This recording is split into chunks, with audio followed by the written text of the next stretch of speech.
And now this hangout is on air, which is amazing. I was able to pull it together. Just a side note for before I even start, for people who are watching it on a YouTube, I actually put like description of myself that's supposed to be right here. And how I see it is actually mirror flipped. So I'm not entirely sure if you are actually seeing it on a YouTube, if you can actually see what it says. If you see it flipped, then you can take a mirror and place it on the right side of your screen. And then in the mirror, you can actually read what it says. So it's magic. So in case, if you can't do that, take a mirror. So today, I have a very interesting guest, and that's Lee Gerrard Barlow. In case you haven't heard about that person, in case you haven't seen his videos, if you're watching this on a YouTube, there are links in the comment section below to his YouTube channel. If you are hearing this on the radio, then go on the Facebook Spiritual Alchemy radio show, and all the links are there. So, and somewhere around when you hearing this, seeing this, is the links to Lee's work and Lee's YouTube channel. And that was actually how I found out Lee. I saw his video when he is mesmerizing, hypnotizing a person and making him unconscious and basically drop on the floor within 10 minutes without saying a single word. Just basically just running around that person, and that's pretty much it. Which obviously kind of makes you think, okay, so there are actually people who can do that. Oopsie, that makes you look at the public transportation from completely new angle. So kind of thinking, oh, there must be some mesmerizer hiding, right? There must be on the tube, and they will make me unconscious.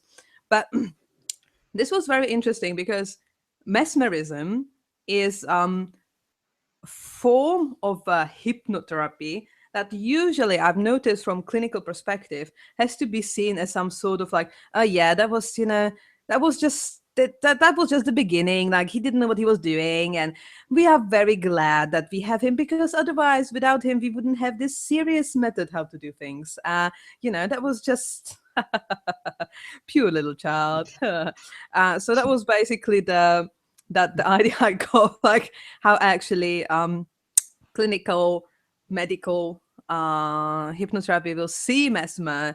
And then I noticed Lee is actually no. It's actually not that. It's actually more in that than that. So can you please tell us, Lee, like how you started with mesmerism, more about how the whole mesmerism as a hypno works, and what is it about for those who haven't encountered this amazing thing before?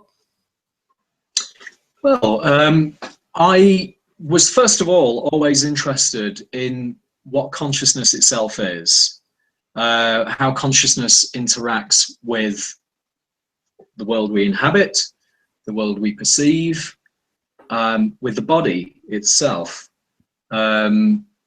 This was always a really interesting question for me, and I started probably my first serious opening into this big question was, well, a few interesting things happened when I was quite young, but that's another story. But when I first moved to London, which would have been about 28 years ago now, 27 years ago, something like that, I can't remember, so long ago. But I started to do lots of long distance walking, and one of the things I did was the coast to coast walk, and which takes you from the west coast to the east coast of England.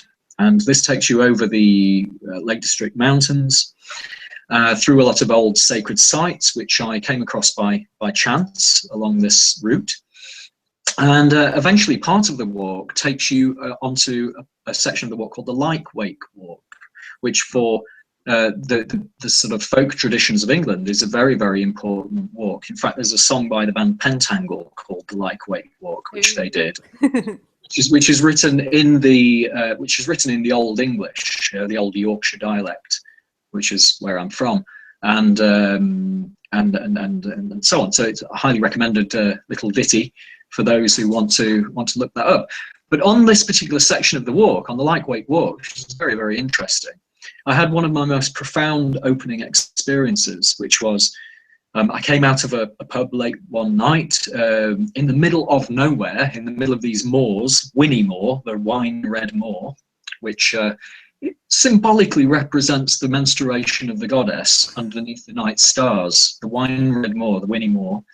And you go over a passage, over a death route of 40 miles, which represents the 40, 40 nights, 40 days, all of this sort of stuff. So the abyssal plain of the wine red moor is the ancient death route, which actually mirrors on the ground the Milky Way in the sky. And so you actually pass all of these little routes called, there's things like called Fat Betty. There's an actual pagan cross called Fat Betty, and lots of menhirs and standing stones, which actually, Fat Betty is actually a goddess stone, like it carved in the figure of the goddess. And you walk through this goddess route. In any case, I was on this particular part of had no idea when I set out on this walk that I was going to encounter these things. But it really was an opening for me. Like from that point on, I really did. My perspectives on everything started to change on a very deep, profound, fundamental level. And what's also very interesting is the fact that if we consider for a moment the fact that all of the lines, all of the energy lines which go through this country would have passed underneath my feet. In fact, would pass under the feet of anyone who would take that walk. So there's something very strong and profound about this particular walk. And what happened with me was that I was there standing, came out, and there was a frost on the ground, like a little frost, and this was at the end of August.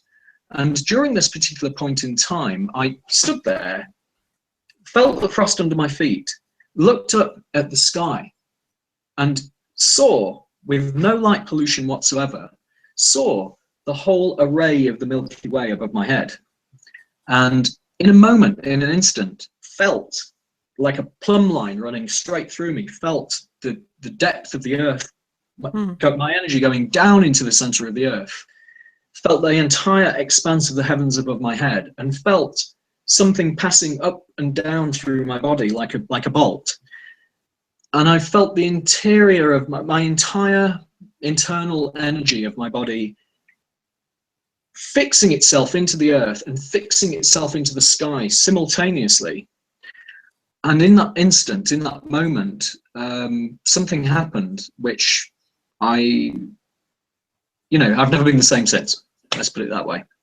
So I do believe that there are, we were having a little chat before this show began, but I do believe that there are places on this earth, certain locations which can open up one's physical body in relation to where you are in a space and time, that can actually open up the energy in your body like a channel. I don't know, I can't explain this, but nonetheless, I think that's what these old routes were actually for, was to offer an opportunity, and pilgrimage routes as well, Santiago de Compostela, St. Jacques de Compostela, things like this.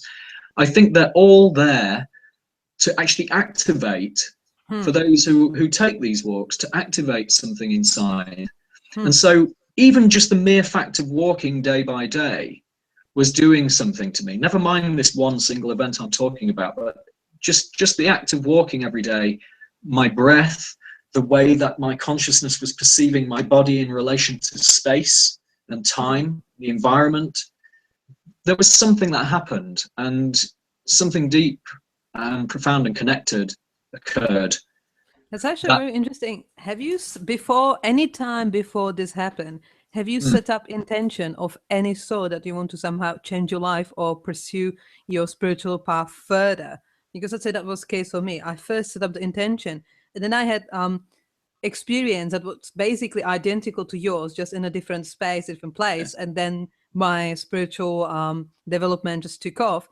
But I've noticed that I call it initiation. I call it initiation that is just coming because you somehow requested it. Did you requested it, or did it just came out of blue? Well, really, I mean, how can we answer that question? I could say to you that no, I didn't consciously request anything, but I intended to go on this walk. For me, I suppose even before I set out on this walk, and this was a long time ago now, even before I set out on this walk, I kind of knew that there was a deep part of myself that felt the answers to everything were somehow to do with nature and my relationship to nature. And somehow I suppose I felt inspired to go on that walk, because on the most basic level, people go, oh, right, okay, that's a wonderful thing to do. How much beauty am I going to see? How much, you know, I'm going to be in a place where I'm breathing fresh air, away from everything which normally distracts me. You know these things before you undertake even a simple walk. So on that level, I suppose I was going with the intention of being renewed somehow, but there was no sort of profound magical intention towards doing this walk. There was nothing of that nature, no. But let me just say, who knows? Because we were talking a little while before we got this show on air. We were talking a little bit about reincarnation as well, and then well, who knows where are these intentions set? You know, maybe some other time my intention was set that I would one day encounter the right conditions for something to happen of this nature. I believe that things are coming to us when we are ready, not when we think you are ready for it. Yes. So maybe like the subconscious was like, oh my God, Lee, you have to go on spiritual development. What you doing with this? Now go do that walk and go. We figure it out. So I've noticed like it happens to quite some people that basically they just got this profound experience that kind of I believe it's initiation. I believe initiation is needed, but doesn't have to be in terms of golden dawn initiation, which I largely do not subscribe to. So then you started how you came up with or that was the moment when your channel started to open and you started to like feel energy and you started to go on mystical development, and how you got to from that to be interested in mind in general, clinical hypnotherapy, and end up being a mesmerizer. Right. Okay. So I was. I've always been a musician. I still do a little bit of music now whenever I have the opportunity. But I've done quite a few things. There are records out there. I did an album called Chemical in 1996. I've done stuff with Andrew Weatherall. I appeared on one of his two Lone Swordsman album. I did a project called Group, and we were closely working with other people during that time, like David Tibet and people like that from Current 93.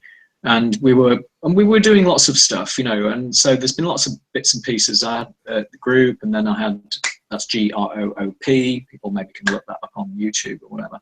And then Sir Francis Dashwood and the Hellfire Club. That was another sort of trashy, punky, rock and roll type of three-piece thing that I did, which may well be resurrected at any time. Who knows? You know, that's. Yay! He's going to be a star again. Yeah. I mean, it's great. It's great fun. I mean, you know, the whole point of doing music really is that you should really enjoy it. So I tend to sort of stop doing it if it becomes a drag. You know, so if it becomes a drag, I'll stop doing it. So it's got to be fun, and usually it is fun for me. Yeah. So I think I've slightly gone off the point though now. I'm just asking how you got to mesmerism itself. Oh yes, of course. And then I sort of started. I was always studying about. There was a lot of NLP around, like about 15 years ago, 20 years ago. It was really sort of the end of the 70s and into the 80s that NLP really started to popularize itself. So for those who don't know neuro-linguistic programming, I'm sure everybody's heard of NLP and knows all about its associations and what it's been used for good or for bad. It can make me stop smoking and lose weight.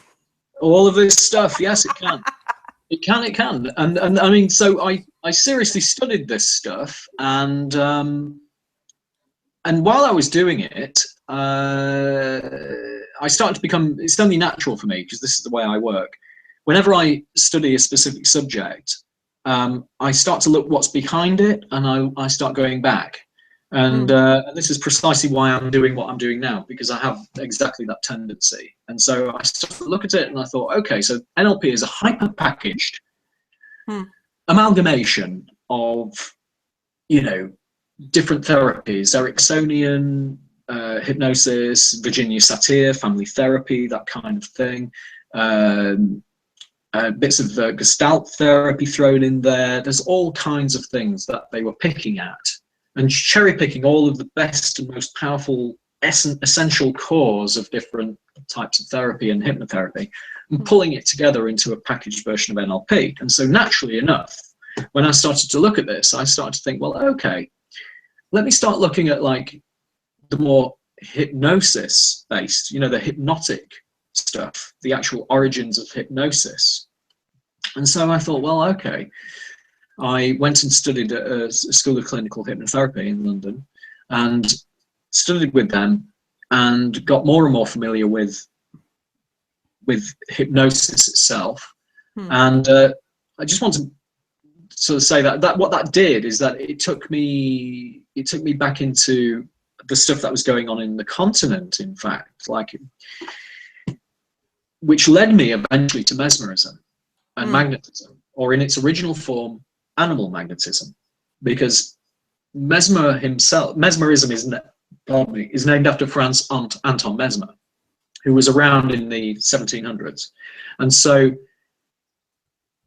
basically, yeah, he was practicing sort of around about the mid 1700s, and he learnt from a priest who used magnets on the body, and he had the art transmitted to him repeatedly by a parish priest, and gave him methods of how to work.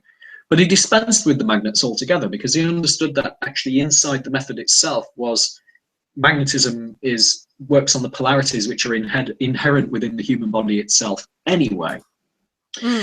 So, but what was also interesting was the fact that this form of hypnosis, eventually animal magnetism, which is a non-verbal art, was originally passed on through the French schools, became, even now in France, it's very popular for people to go to magnetizers. It's everywhere. People go to magnetizers. It's quite normal. Energy workers called magnetizers. Now, this is all derived from the work of Mesmer, but he obviously popularized it under his own name. It became known as mesmerism. Eventually, it ended up going into the schools of people like Charcot, and Freud studied under Charcot. And so even Freud learned about this stuff, but decided to dispense with it and start using word association in his own Freudian school. Of course, in that school you had people like Jung, you had people like Wilhelm Reich, who I think is also a very, very important energy worker. So all of this stuff just came out of the woodwork while I was studying hypnosis, because I became avidly interested in the origins of hypnosis. And at the same time, I ended up running into who became my teacher of mesmerism. And I met him in London at a meeting, convention, and ended up speaking to him afterwards, and discovered that he himself was deeply involved in working with mesmerism and magnetism. And so from that point on, I was invited over to Nice, where I started to work with him, and I've been working with him for the last few years. I was actually just came back from there and ended up working over there last week, and ended up doing stuff in Milan as well. So I was teaching there in Milan, a more hermetic side of magnetism. I was teaching there in Milan, and so I'll be doing some of that here later this year as well in England. Definitely, I would definitely recommend any of Lee's workshops, or anybody you can catch him. Please do. Trust me, you're not going to regret it. Well, you mentioned that mesmerism is different from hypnotherapy, because hypnotherapy you usually talk relax, but yes, this is actually non-verbal, and instead of words, it's working with energy. yes. So how this works? Are you just for those who haven't seen it, are you working with your hands, or how you? Okay, so the human got some energy field. So how you work with it if you are mesmerizing somebody, and what you can do with it. I know you can make them unconscious, but what else you can do? Right. Okay. Not exactly unconscious. I mean, people are always very, very aware. In actual fact, people have a heightened state of awareness when they're in a highly magnetized state. So this is one of the other things which is really useful to know. Oh, so it's like a special state they're in. Special state, yes, highly, an increased state of presence. In fact, which comes even with the eyes closed. One becomes very, very aware and very present of the body. And the workings of the body and the internal sensations of the body, and so you become very aware of the energy movements of energy through the body, and you also allow the feelings of the energy moving through the body as directed by the practitioner on the outside. So there is a distinction. I mean, probably going off the track again and not actually answering your question properly. No, you're actually perfectly following my track. Good. Yes. I'm slightly foggy today in the head, so I just want to sort of make sure I'm on track while I'm answering. So yes, also, like I'm saying, the art of mesmerism and magnetism is in fact a non-verbal art. It's based on natural tendencies that we inherit from our own nature. I mean, it was referred to as animal magnetism because of the fact that we actually have this thing exists within animals. It's there all around us in the animal kingdom, and we are part of that animal kingdom. So, you look at the sorcerers like people like Austin Osman Spare, and he was someone who was very much into this sort of shamanic aspects of reversion into animal types and things like this. And even the Egyptian priests themselves did a lot of this type of almost semi-shamanic work by taking on the power of various animals and certain qualities and the ferocity of, say, a leopard or something like this. And so they would take these energies into the body and work with them in some way. Now, the animal kingdom itself has these energies. So, for example, a snake fixes its eyes upon prey, and then before and takes advantage of natural things that happen within nature. Between snakes are mesmerizers. Snakes completely are mesmerizers. Like that's the whole point. I mean, of course, you get certain people like snake charmers who know how to work with the snake and actually can control the snake. Never mind the snake trying to control us. Like you also have the opposite side where a snake charmer can actually work with a snake and get it to sort of basically treat it with its own medicine, basically. That's great. But we take on board these qualities from the animal kingdom. I mean, for example, to be a successful hunter, to be actually out as a hunter going out into the world, you had to know how to work with these qualities. To be a hunter, for example. So the mesmerizing state, it actually sounds to me like basically it's some sort of almost like shamanic trance. That's basically part of you is like deeply relaxed and deeply somewhat deep, and the other part, like I would say, the higher part of yourself or the high awareness is getting heightened. It sounds pretty much like almost like a shamanic trance-like state that the people can get in. Yes. When they're magnetized a little bit. Is it like something similar? Yes, well, I would say okay. So, trance, NLP would call these words. Like you have words like trance, you have words like love, and these are all what NLP will call nominalizations. Like, in other words, they don't actually accurately describe that. They're just the word itself is just a word. And people load that word with so many different connotations and different meanings, which most of the time is purely subjective. And so, for example, what trance is, what love is to one person and love is to another person, completely different things, And this is the problem with, we almost separate ourselves from each other and from everything within nature. Due to the fact that we stick labels which block the way between the reality of the thing and our experience of any given thing. And so we sort of, we separate ourselves with our constructions. And mesmerism and magnetism is very much a way of dissolving those constructs between perceived reality and what we may call reality. And what I'm saying with that is that that is done through the heightened state of awareness and presence that's attained through practice, or it being induced in another person to some level. So actually I wanted to ask, so if you're trying to mesmerize somebody or get somebody into this state, it's like every single body is having the same I would say receptivity to it, or some people are more receptive to get into this heightened state or be mesmerized or magnetized than others. And how you can tell if you meet person, let's say if you meet just for a coffee or just talking to somebody, what is the signs that this person can be mesmerized very well? Well, first of all, again, it all boils down to present awareness. If something is captivating and it's in the moment, then the other individual can sense that. If someone is truly there and not in their mind somewhere else, then that person feels the gravitas of that connection. There is an actual thing, where the person is there and the other person is there, and the more present the operator is, the more the individual cannot escape that reality. Okay, so it's like the sense of a presence. If the person feels present and is present, yes, then the connection can sense it stronger, and therefore it's a better target. Yes. Or just better. Yes. Better.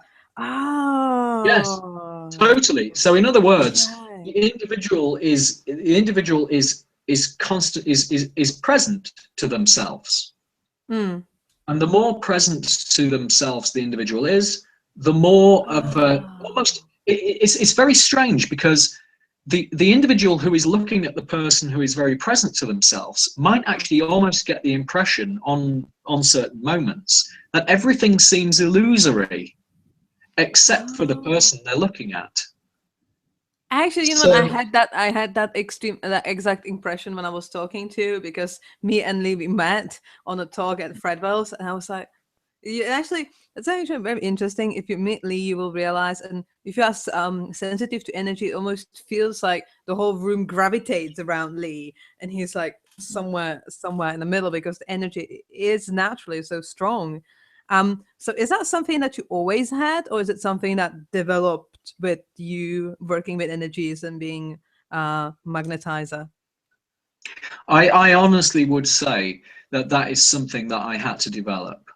And it's not something that I always had, and it's something that I can certainly improve on.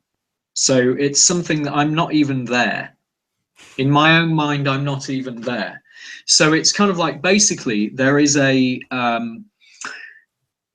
constant work which is taking place, which is an internal work.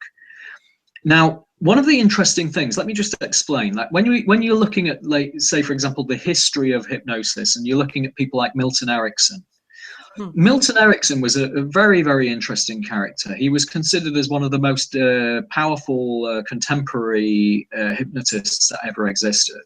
He was just this little old guy with a walking stick who would sit in chairs, speaking in a really drawly voice like this, with his little walking stick, just talking to people sitting in chairs, and he had a dressing tweed and have little cravats on, and people would like start going into really profound trances. But the thing is, when he died, his school, the Ericksonian school, would study his language patterns and pick them apart. Ooh, how many embedded commands is he coming out with? Oh, how's his phrasing? He's working his phrasing. Okay, and yes, all of this is true. He did use language patterns. He was using these things. They were second nature to him. However, that isn't really what was causing him to get such profound results. The thing that was really causing him to get such profound results was the fact that he was in a he was in a strong internal state himself. And it was that caused the effects on other people.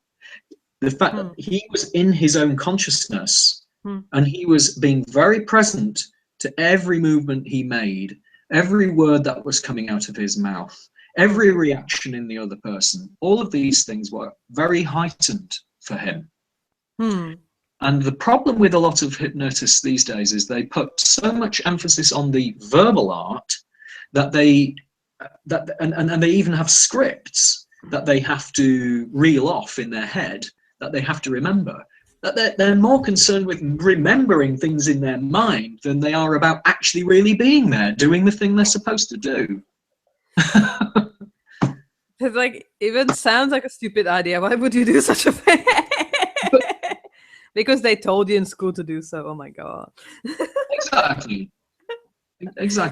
Oh my God. But actually, it's actually got me into a question that if you're actually mesmerizing and getting somebody into this heightened of the alternate state, then how much are you actually following a certain process and how much you're following intuition? I guess each person must be quite different. So is it like procedure? So if that's how they're reacting, that's how I need to react. Or occasionally you just going for whatever it's coming to you to do. How big is like this improvising / intuition big part of it, or is it like completely small part of it? It's like no.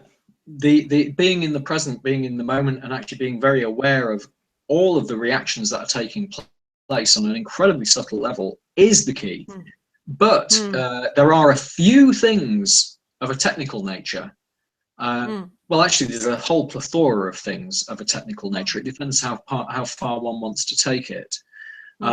I mean, for example, over in France, we can go on for we can teach on a very, very deep level. It's like a concertina. It goes out and out and out and out. There are so many aspects that we can add of a technical nature. But the actual practice itself is based in something very, very simple, very, very profoundly simple. There's only a few things that need to be directed, and so like on my own courses that I do here in England, one's coming up in October, we have the ability to just direct on a few basic things, and then the rest of the technique is guiding people into the right states. So really, I'm specializing in getting people to reach heightened states, and in those states, with a few techniques of a technical nature, you can then work inside it. Can persons self-mesmerize themselves? Yes, you're saying the people themselves mesmerize themselves. Yeah, I can mesmerize myself if I know how to do it. Absolutely. You don't have to have the other person. You can do it yourself. Absolutely, you can. It's perfectly possible to get into a state that one might call a highly magnetized state, and that is actually something which you do through training in present awareness. It's always about the training in present awareness. And if you're in this mesmerized state, what you can do is it like NLP? Like I guess most people will go to I don't know, stop smoking, losing weight. What else you can actually do within this state? What else can you do? Well, I mean, this is the interesting thing. I mean, what we've been speaking about, its connections to hypnosis. The fact that actually in the 1800s was really the point in time in England when it broke off from the magnetic traditions and was put into a reductionist kind of form, and ended up through work of people like James Braid in Manchester in the 1880s.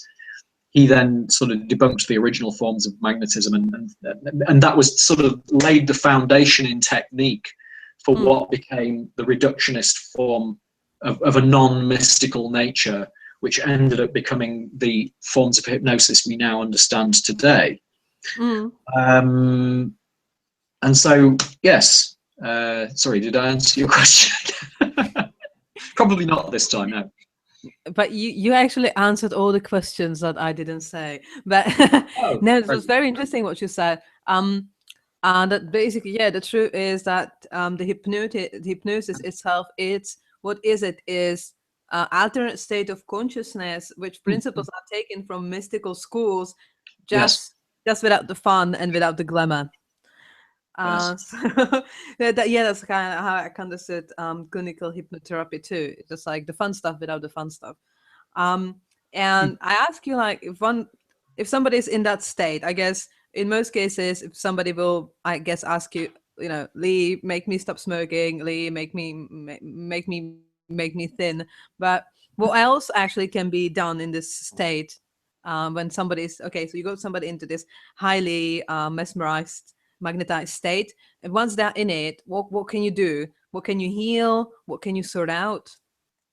Yes. Well, once they're in the magnetized state, one of the really peculiar things is the fact that you actually lead an individual again into an internal state of heightened awareness. And during this particular point, they themselves can begin the healing process, because they themselves actually start to become aware of where things are imbalanced and blocked inside themselves. Oh, that's so cool. And so a kind of fusion starts to take place, and also, by working energetically, the energy can be unblocked in certain parts of the body. So I could be working from the outside, but once the person becomes accustomed to the sensations and the ability for energy to move around on the inside, then they, with certain directions of things that I can teach, certain methods that can actually get the person to work with that on the inside of themselves more readily. Ooh, that's So sometimes you can work with someone very, very quickly, and you can have profound effects even in one session. But what you can also do is with more strong energetic blocks, I can direct people, after accustoming them, after acclimatizing them to certain internal sensations. I can then give them instruction of how to work with that on themselves. Say, for example, over a period of, say, a month, where they work maybe for 5 to 10 minutes a day on a certain practice inside themselves, and eventually everything becomes open, everything becomes clear inside the energy of the body. So sometimes it's to do with energetic blocks. So what is like the most common thing that people are coming with to you to help them to heal? Well, the most common thing is usually smoking, and another one is actually weight loss, and another thing is insomnia. Insomnia. There's a lot of insomnia, Mm. and just general relaxation as well, because again, insomnia, relaxation, those two things are often incredibly related to each other as well. So there's a number of things, but they are the most common. They are the most common that I've come across anyway. And you tend to find anyway that hypnotherapists tend to attract a certain type of audience, which is specific to each hypnotherapist. So for some people, they end up working with people with, like, profound illnesses like cancer treatment, or helping people to cope with at least having those symptoms, and so it varies from person to person. In my case, they are the most common things people come to me for. What came to my mind was fertility treatments. One of the, when you got fertility, when everything seems fine, but it's just not happening, and you're wondering why, or why is that? And actually, when you were describing it, came to my mind, but hey, this actually can be a solution for loads of people, an alternative to artificial. So is fertility one of the things that also people are coming to you? I've never personally had that, but I learned again, through hypnosis, that actually it is a very strong area to use hypnosis and hypnotic techniques in, because just the mere fact of getting a person to be able to relax actually increases the estrogen levels. So sometimes that whole thing of having the tension and also the anxiety of not conceiving is something which folds back on itself and actually causes it actually decreases the estrogen levels in the body, because naturally enough, if you think about it, it doesn't take much thought really to make that connection that a woman has to feel happy and relaxed, really, for that to take place. So that's so interesting. And is it actually like if somebody wants to be a magnetizer, that Mhm. can you like look at a person and say, oh, this person would have a natural talents or would be natural easier for that person to become that? Or is it something that can be completely trained? I think certain people are already, by default are already in a good place and are very naturally good at it. Others have to train a little harder, but it's something that can be attained by everybody because it's a natural ability, in fact. Francis Anton Mesmer himself, when he was working with people, would often give, if say, for example, if he was working with a husband and a wife or something like that, and one of them was ill, he would train one of them to carry on his work when he wasn't there. So he would, because it's something that can be passed on from person to person, and it's something that can be shown. And so, for example, he would say to the wife, "Oh, your husband, he probably needs another sort of 10 treatments at least over the next 2 months, and so I can't be there. It's at the other side of France or something. So I will teach you how to work, and I advise that you do this every day at this time, and do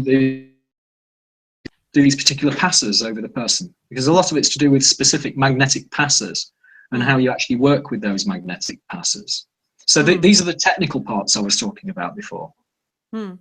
But also for those listeners who are from occult magical background, I know that there's the magnetized state can be used for mystical and magical development, and I would be interested if it can be used for spell work, because I know there's certain, let's say, that's my own practice. I basically do call spirits in like almost like this highly elevated trance state, and then I found this as being the most effective thing how to do sorcery. So can you use that state actually for mystical development or for sorcery? What's your opinions on that? Of course you can. I mean, there is no separation between the art of magnetism and these other forms of art you're talking about. There's no separation whatsoever. I mean, those who are familiar with working with these things know that you construct certain things. They might be talismanic or whatever. You have to charge certain things. I remember I'll tell you a funny little anecdote. There was one particular guy who turned up one day in front of a room full of people. I won't mention his name and I won't mention who he was connected with, but it's a funny story. And he turned up and he had an entire, it was a seminar which was open to the public, but it was a seminar which was attached to a specific magical order. And this particular guy was pretty much the head of the thing. And he turned up and he said, "Oh, he said, in this thing, in this group, so many people make things so complicated. We Okay, that sounds like a golden dawn. people make things so complicated." And he got a Coke can and he put it on the platform. And he said, "But I'll tell you something." And then he went like this over the Coke can. Was it just a Coke that was in the can? He did charged the can like this. And he said, "If I say that Coke can is charged, it's charged. That's it." Was it just Coke that was in the can, or was it addition to something else? This okay. You didn't want to say names, but I have my favorite. It sounds so much like Golden Dawn. Like if it would be Rosicrucians, they would be like, "But where are the pink clouds here? I can't see any pink clouds and roses. Where are they?" If it would be Freemasons, they would be like, "Oh my god, I have stain on my apron. Oh my god, oh my god, oh my god." Oh, you have such a nice apron. Your apron is better than mine. So this must be, as you said, overly complicated. That sounds like a Golden Dawn. Okay. I should do like a guide for magic orders for dummies or something like that. Funny. So anyway, there was this particular incident, yeah, and I think what this illustrates is the fact that in reality it's what I was saying to you in the conversation we were having just before we started the actual interview today, that eventually, through the strengthening of the energy body, which is, we're talking now about the esoteric and their applications and connections to mesmerism. So, mesmerism itself goes back a long, long way, and goes back, in fact, to the Egyptian tradition. That's actually very that's what I told you the first time I met you, that such an interesting connection, because loads of people are talking about this connection, like everything basically originated in Egypt, and we are going back before the Pharaoh era, when we kind of know it might somewhere appeared, or maybe it was Babylonians, and maybe then the two of them been talking about who gave it to Babylonians, and then we got all this Atlantis and aliens type of stuff. And that's actually interesting, because we can find links, and we don't know if it's links or if they came up to the same idea at the same time. But we know it kind of started at that time, like the Hermetics, and then we are going to Greece, and then we are going to Renaissance Italy, and then go so on and so forth. So how this whole idea of energetic working actually links to Egypt, because most people, Egypt, big statues, even bigger statues, and even bigger statues full of gold. So it doesn't really, most people are not aware of the fact that they've been actually interested in other things, not just statues and brewing a beer. So a Nile, loads of Nile and beer and statues. So what else is there? Well, I mean, even if we go to, say, for example, the film The Mummy with Boris Karloff, for example, I love Boris Karloff. Yeah. The interesting thing is that in Boris Karloff, when Boris Karloff plays, he actually plays Imhotep in The Mummy. And Imhotep, very interesting character. He was basically the forerunner of Asclepius. Eventually in Greece you had the Asclepian tradition. And this was all about the hypnosis temples, the hypnotic temples, the dream temples, the sleep temples of ancient Greece. But also they had the same thing back in Egypt, and this was all under Imhotep, basically. And Imhotep was somebody who actually eventually, reached God status in some of the latest, like by the time it had crossed over to Greece, they considered Imhotep like literally an incarnate god, or he was a god, so to speak. And Imhotep actually was very much, I mean, this was like 5,000 years ago or more, and Imhotep was basically a pharaoh. He was the first minister who worked with the pharaoh Djoser in the old kingdom of Egypt. And so that was all during the creation of the step pyramids and all of this stuff. They had those weird ziggurat kind of pyramids. And so all of the arts of magnetism were worked by Imhotep, who was considered a great magician even during his time. So really, that's the connection, is the fact that tradition did pass through those lines and eventually ended up going through Europe, because it ended up getting passed through, well, from Egypt to various places through Europe, through Italy, and through various... You mentioned sleep temples. Yes. I actually consider myself being quite academic, but I have never heard of it. So can you, what is, like, definitely sounds like something I would eventually very like, but what is like the sleep temple? What was happening in it, and what was the reason why, I guess, people go sleep there or relax there, but why they do that, and what was happening in it? Well, it was more in a similar way to go on shamanic vision quests and things like this. It was a similar kind of idea, where you would have a dedicated space, and people would go there and would be magnetized to get into a state of lucidity, because that's another thing which comes about through the use of magnetism is the creation of lucid states while on the threshold of what you might think of as sleep. But you don't actually go to sleep. You stay on that threshold between sleep and waking, And when you're in that particular state, you can then start to commune. And in Egypt, of course, they had many different deities. And so therefore, you know, a specific deity would be chosen or may appear to the individual who is in that threshold state. And that deity being an aspect of nature, which ultimately is an aspect of the self, the inside and the outside being a continuum and being separable, that would present an answer to the individual of what was going on inside themselves.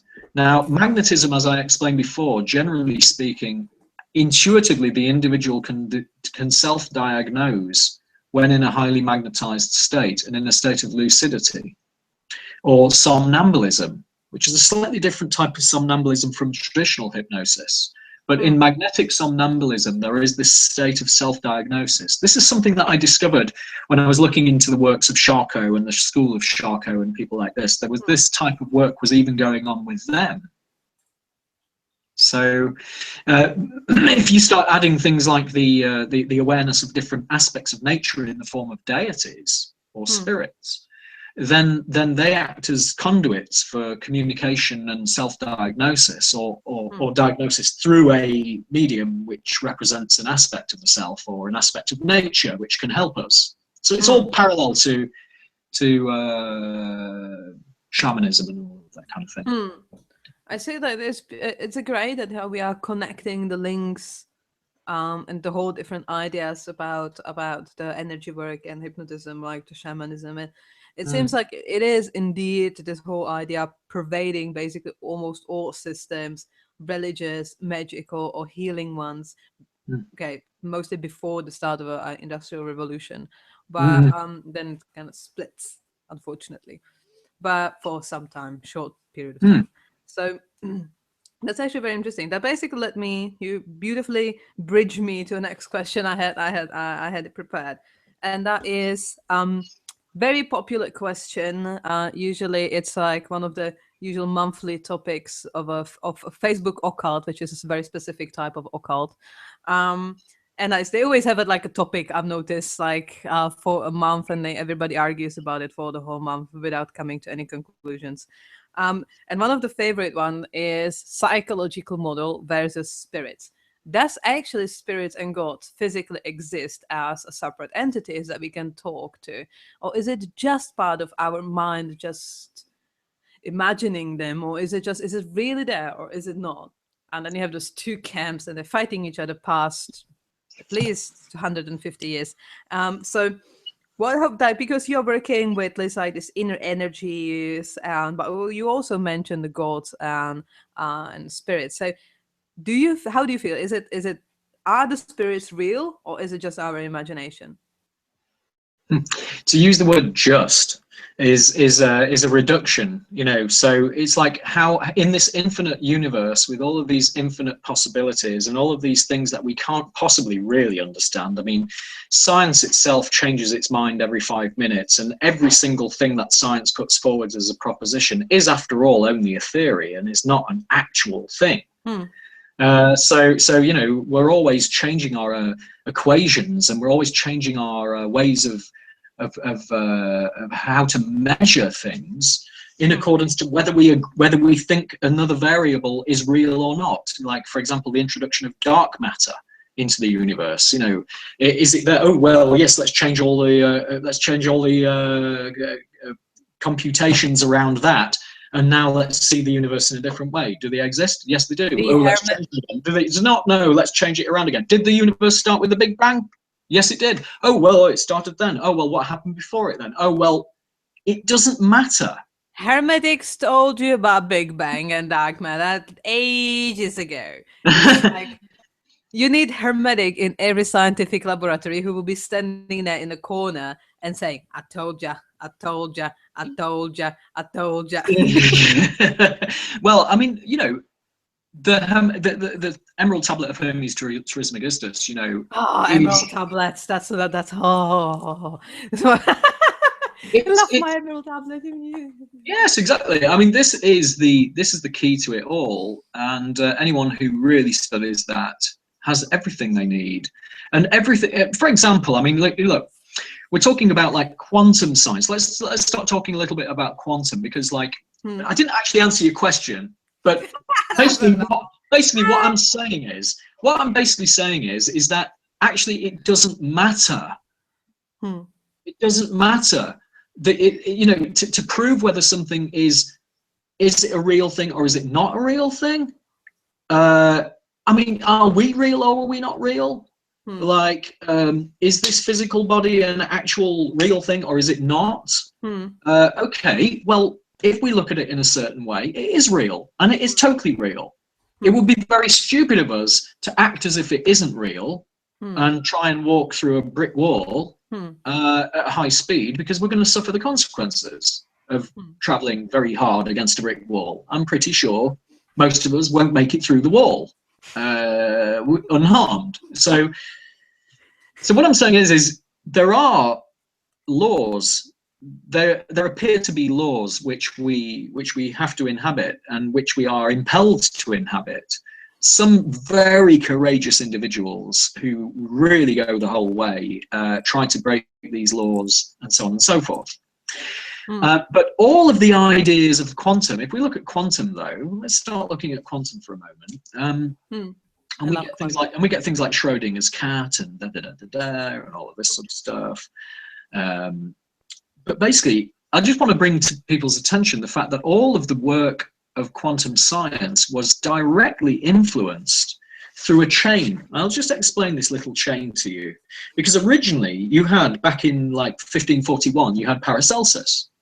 Now Paracelsus was the one who very much inspired so many things. He was essentially a hermeticist. He was essentially an alchemist. He's known to some people as a physician, but he was essentially a hermeticist and an alchemist. He spent like 10 years traveling around Europe and trying to rip off knowledge from all the people and magicians he found on his way.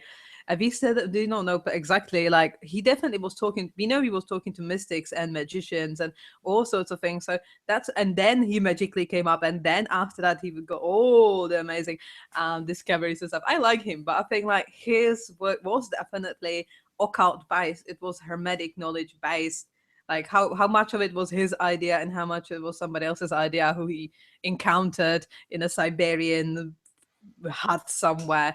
That's very questionable, but definitely he was mystic. Yeah, there's nothing new under the sun, and it's not really important whether it was actually his own idea or not. In actual fact, what he was doing was transmitting a tradition. He was transmitting something that was very, very old. It was not really to do with him at all. So what he was actually doing, in fact, was actually he was transmitting something that was essentially Egyptian. I believe so. So I mean, we have the whole. I mean, your show is called it has references alchemy. Well, Chem is the name of Egypt. It comes from Chem. Chem was the original name of Egypt, Kemet, and so from that comes Al. Al it designates that which is from the divine or comes from the divine, or so this is why we have like that appendage to Michael, Gabriel, the messenger of Al, so on. So the alchem is where even the term chemistry comes from. So we have all of that, and he basically, Paracelsus, eventually after Mesmer died, the tradition of mesmerism split into three distinct streams. And one of those streams was the psychofluidists, and one of those streams were the Mesmerians, which was more about the therapeutic applications. So after Mesmer died, like there was specific tendencies, and then the others went more into the spiritualist type of direction, and so along the spiritualist line, that highly influenced the work of, which ended up becoming the spiritualist churches. So they were using mesmerism as a way to open the portals between the spirits and so on and so on. So that was the use of it in that way. And it even was influenced. It even influenced things like the Haitian traditions. It was even used in voodoo. So Yeah, it was so taken in that direction. Yes, and so on the spiritualist line, that went through that, and people like Allan Kardec were very sort of strong individuals in that movement in France, and he influenced even the stuff that was happening here in England. There was a lot of spiritualist churches that were set up north, and they're still very, very strong today. And they still also know. I've spoken to a few of these people, and they know people like Allan Kardec. They're very influenced by people like Allan Kardec.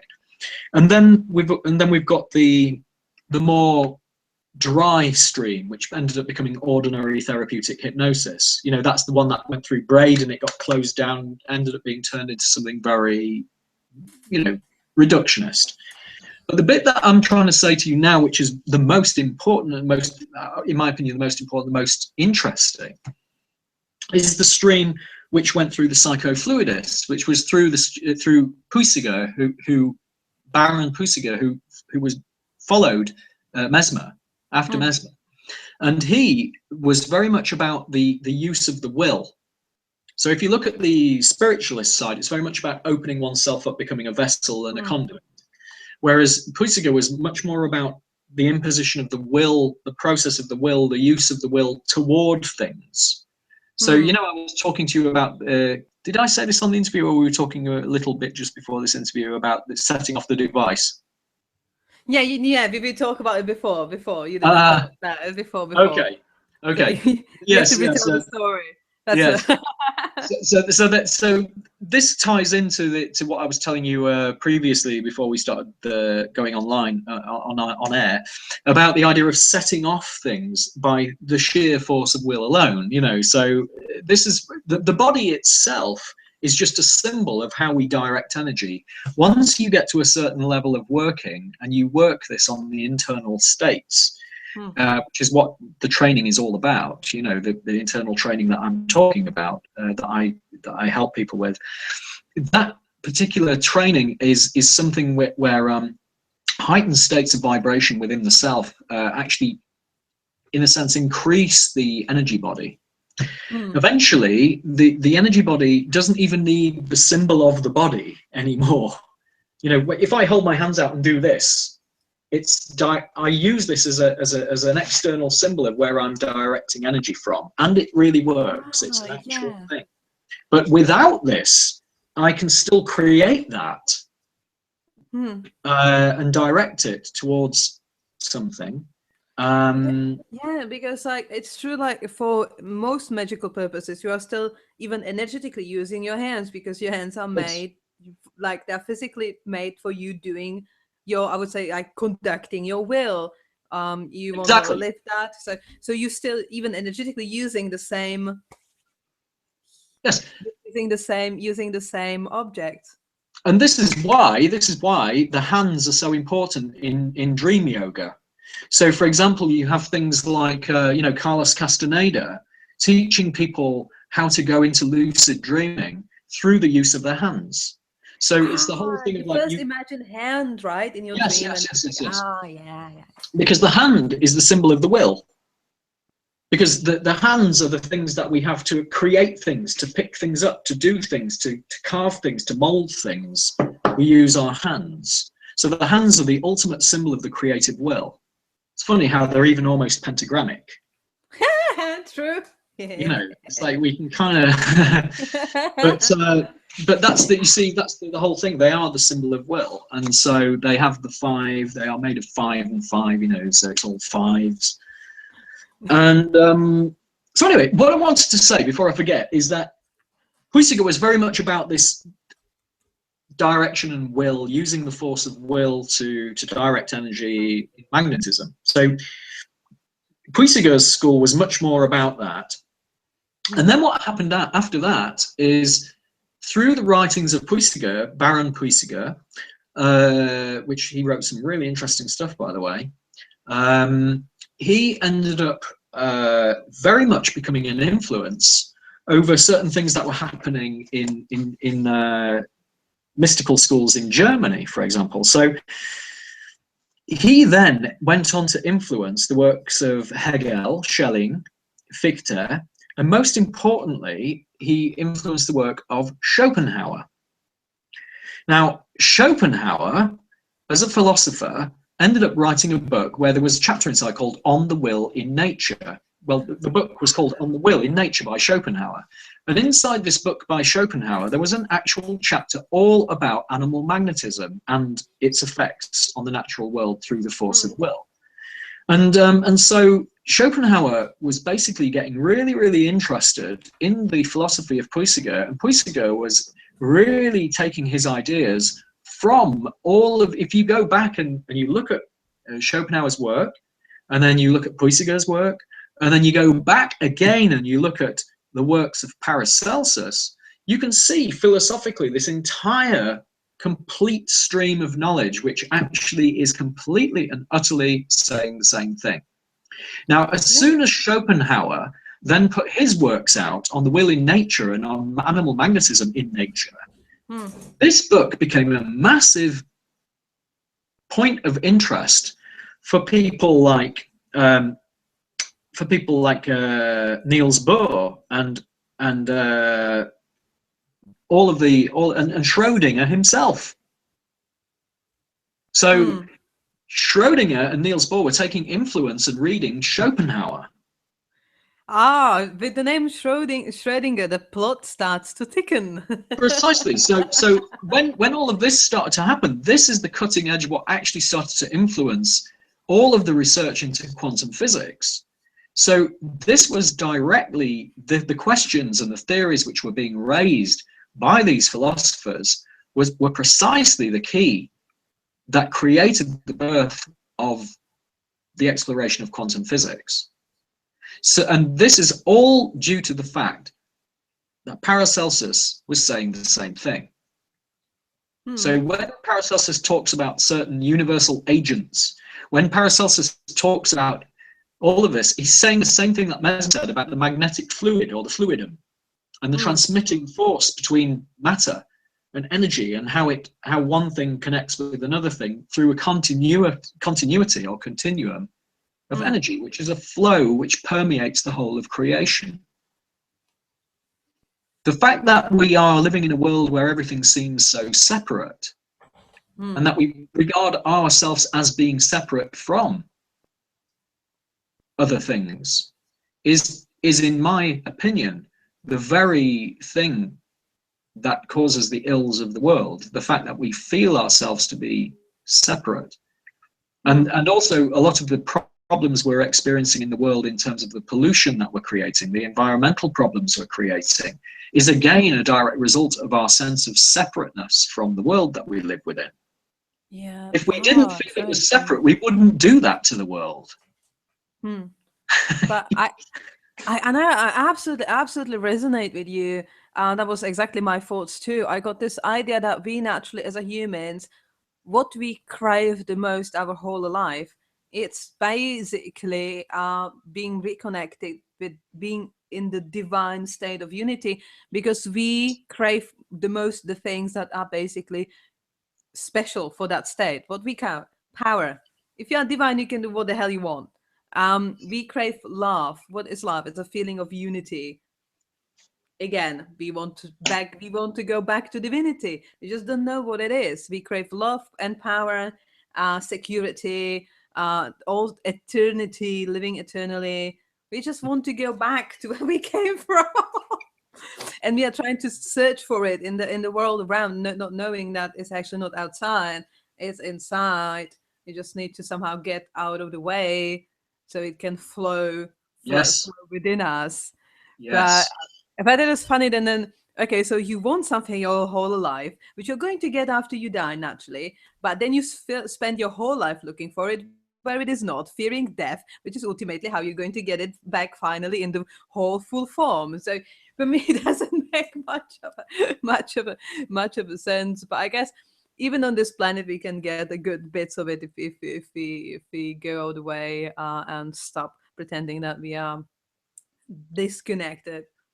I am a firm believer that we are actually able in this lifetime to get that, to experience that reconnection of unity We are capable of achieving that in this lifetime. It's not something people have to wait for to be reabsorbed into the universal continuity after death.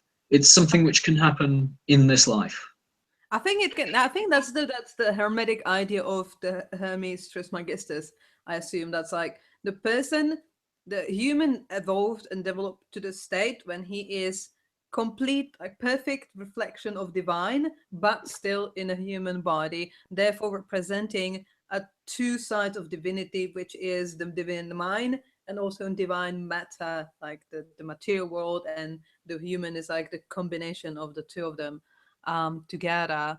It's always about combination of two things. So into a third thing. Into a third thing. Alchemy again, yeah. Handbanging. So that's actually one more thing I wanted to ask for all the hermetics that are listening. What's your theory? Who wrote emerald tablets? Oh, again, is it Egyptian? Is it Greek? I think it's rooted in the Egyptian and Sumerian traditions. I again, you get a lot of individuals. I have to say this. I don't mean to be rude to anybody, but you get a lot of people around who get very fascinated with these things like is the Graal an actual object? Did such and such a holy man really exist? Like, let's find his shrine, let's find his holy relics or whatever else it might be. And people get obsessed with these actual things and go on these quests for these bits and bobs, which may or may not exist. I don't think that is important. And in the same way, I don't think it's important who wrote the Emerald Tablet. What's important is that the Emerald Tablet exists at all. And the fact that it does exist is something in itself which is miraculous and wonderful. And the fact that it can, through observation and through study, reveal the most hidden aspects of nature to an individual speaks for itself. And if we really apply ourselves to these things, we don't even need to be concerned with such questions about who wrote it or why, because now is all that exists anyway. The reason and it's that visceral sensation of being in the here and now that only matters. The reason why I was asking because I'm, as I said, mentioned, I can read energy. And the reason was that if I read a text, I don't know where the text is from. By the energy of the imprint of the text, I can usually place it in time. And Yes. even if I don't know what it is, because as the time is evolving, each times in like 100, 200 years, slots have a completely different barcodes. And everything that's in it have different barcodes. But they said, well, the reason why I ask is because they kind of assume it's Greek. But when I was reading the Emerald Tablets, it was not the impression I was getting. I was getting the impression I'm reading the oldest thing I've ever touched with my eyes. And I also got the impression that the book itself is written as a spell. So actually, as you're reading it, it's in the background, it's like triggering and opening things, and it's written that way. So if you're reading it and you're reading certain names in it and you're reading the way, how is it written, it's meant to start triggering the process just by you reading it. So that was the impressions. And also I got like impression like this is the oldest thing I've ever read. So I definitely didn't have the impression it's like, it can't be Greek. So if it's so old, what the hell is it? And what is that I'm feeling when I'm reading this? This is like a weird feelings. I never felt like that before. No, really. It is. There's so many things we could do a whole interview just on the Emerald Tablet. Really. I mean, it's one of the most that could open up a huge amount of stuff. But Yeah, you're right. It's much older. It's much older than the Greeks. There is an old, I think it's Babylonian or Sumerian version of it, which is knocking around. You know, you can find the old text. Now, the fact that it's emerald, I think, is of great great symbolic import. And the fact that it's emerald, and the fact that the emerald in general, and the way that the emerald, the theme of the emerald, the color emerald, comes up over and over again in all the ancient traditions, is very important and is worth people pursuing and looking at. Giggle, giggle, giggle. Oh. Yeah, I know where you're going with this. I wanted to also talk about you are doing Egyptian magic, because we've been like ice skating around Egypt the whole show. So I know you're doing tours in a British museum when you're talking about Egyptian magic. Yes. So what is it like? What parts of the, like, I was actually the other day in a British museum, and the cafeteria there is terrible, but I like the museum. And so I was like walking around, and I haven't actually seen that many objects that I would assume being primary as a magic object. But then I was thinking the Lee is doing a whole tour here, so tell us more about it. Oh my goodness me! I mean, everything in there of the Egyptians is profoundly magical. Everything that's there. There is not a single scrap in there that's Egyptian that is not profoundly magical, in my opinion. Okay, Astrid, back to drawing board. You have to go to the square one and back to the Egyptian. Is it? Could I take a very quick break and we come back and continue on this theme? Is that possible? Yeah, sure. Wonderful. Just a wee toilet break would be very nice. almost finishing the show, so okay. I will just talk a little bit more. Okay, thank you very much. Yeah. So for just a little bit, I got myself back. So currently we have 2 viewers. If you are listening to this as a radio show, just to let you know, if you would like to see the YouTube version, there are links somewhere around, or if you can see the links, you can go on a Facebook group that's called Spiritual Alchemy Show, or you can find the website, which is called spiritual-alchemy.uk, where you can find the archive of all the old shows. And also, once this is aired, then as a radio show, this will be there too.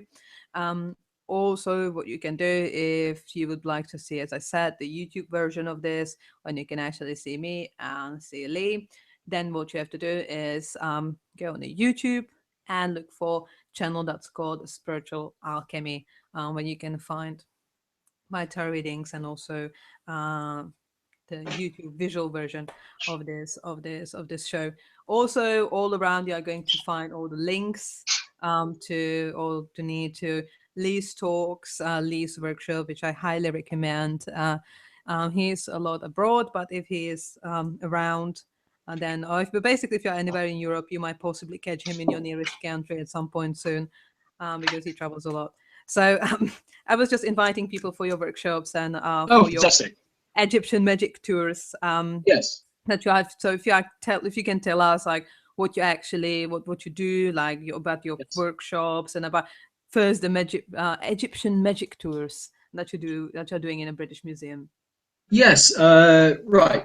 First of all, yes, if people want to check that out and have a look, I have a website, arcanaevents.com.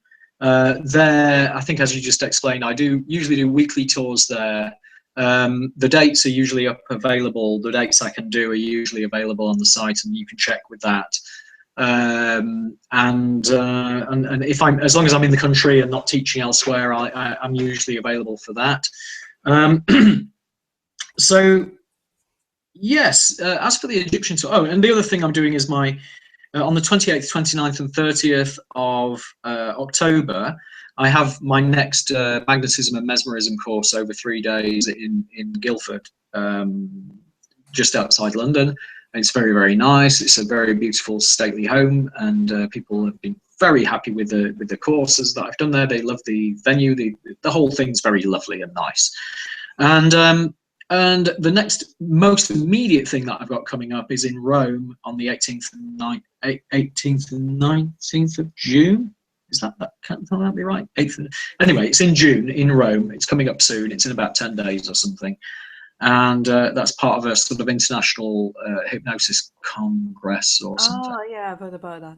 And yeah, there's a lot of people coming from different countries doing that particular one. So I'm there for anyone who happens to be in Rome listening to this show. I don't know. So yeah, but the actual tours themselves, that's something I really love doing. And taking people around there. So in terms of the magical qualities of the artifacts in the museum itself, everything, as I said to you, everything.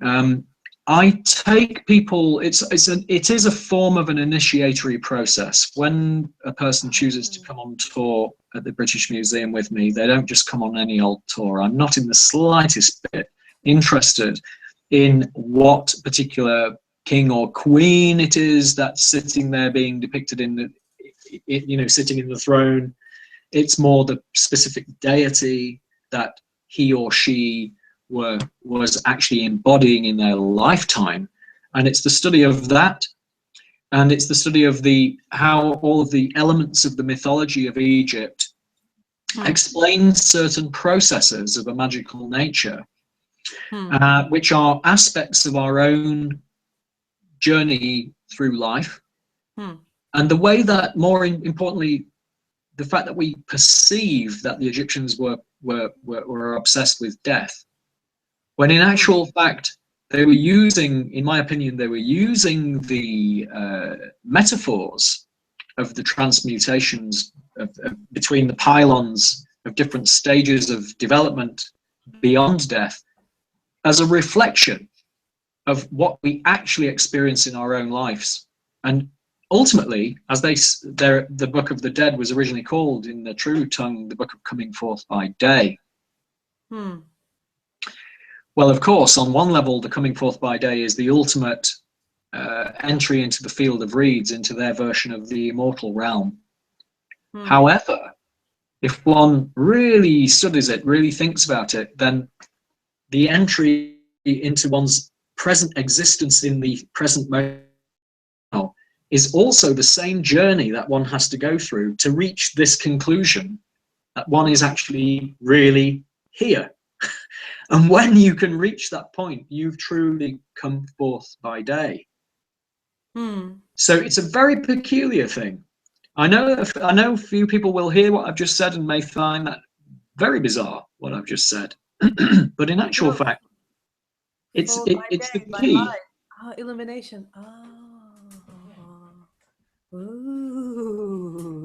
It's truly about what happens in every moment of our life and the journey through our own actual life. We will experience those states beyond death. And that is why they would cover the walls and cover the stelae with so many elaborate spells, because they needed a safe passage. But even in our own lifetime, we have that same pattern, which is happening to us in our life. We exist in that pattern. It's a blueprint. And in that blueprint, we exist within that blueprint. And we suffer and transform through we suffer those events, and we transform through those events, and we have choices to make. And really, this is what it is. Every single thing in that museum, in the Egyptian section, everything the Egyptians depicted, I take people through the journey, I show them the symbols, and one by one, the symbols form a holographic view, a holographic interpretation, because it's the way that the symbols fuse together in the mind that enables one to pass through the entire experience and see how everything connects together in a holographic way. Again, it's that thing of like, if we go into the museum and we see everything as separate pieces, but it's like, it makes no sense. But if we can start to coagulate the pieces into a hologram, then we can begin to understand what was really what's really before us. That's interesting. So it's not a tour. It's like actually initiation and It is. Hermetic initiation. It is a form of hermetic initiation, That if sounds I absolutely, dare say so. smashing. It's absolutely amazing. What interesting things can happen in British Museum. Very much so. Usually quite quiet and calm place, except for few lost tourists. It's actually such a great time. Oh, you got those hermetic initiation in progress, and then all of those lost tourists to the map trying to find a Greek statues. Sounds absolutely awesome. I've seen the pictures from it. It's absolutely awesome. So everybody who is listening or watching, you can find the links if it's YouTube in the comment section below. If you're listening to it on air, then you have to go on the Facebook, which I mentioned before, or you will find it in our Mixcloud in the description section below. So whenever you see us, wherever you hear us, do some detective work around this video, and you will find the links sooner or later. So, and one last thing, Lee, before we go, is also I wanted to ask if you are still doing private sessions, or if you just teach. And if you're doing private sessions, somebody feels like, oh my God, I need to stop smoking, and this seems to be the way to go, or anything like that. Like, if you're still doing private sessions, how people can reach you. Yes, of course. There's another website that I have, arcanatherapies.com, and that is for my more straightforward or less straightforward, depending upon the proclivity of the individual. Some people come to me for more standard hypnotherapeutic things, and others want to experience more the mesmeric side of the equation, the more magnetic therapy. That's you can contact me there for sessions, private sessions, on arcanatherapies.com. And also for the courses that I run, there's updates on there for that as well. And also, something I also have to say, it's not quite up on the website of Arcana Events, where I do the British Museum tour, but another thing which people can inquire for even now is private lessons in more slightly hermetic subjects as well. So that's something else that I do. So I do also certain studies in Kabbalah and in Tarot as well. So I can guide people through that as well, through those traditions, but actually much more from an Egyptian perspective. So it's the way the Egyptian work connects together with what we commonly understand, or less commonly understand, to be the Hermetic tradition.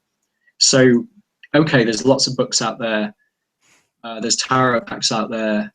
There's the GD approach. There's the sort of, Crowley type of approach and things like this.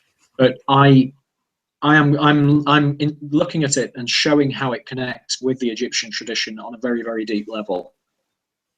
So this is the big difference. Like, Lee is one of the very few people who I know who is actually doing that, and I found it extremely interesting and fascinating. That's why I actually decided to ask Lee to come on this show. So highly recommend to actually go one of Lee's events or find out more about him, because it's really very, very interesting. So again, so that's our show is basically coming to an end. Don't cry, everybody who's listening. We currently have 10, I think I got 3, 4, 5 viewers, but I was like changing through the show, so I think roughly obviously they are going to get more views later on, so don't cry that we are going. You can find us online. Actually, thank you so much. Show, and it was great. And for everybody, the radio show, again, links in the comment section below when you can find it, and I will be looking forward to hear everybody soon.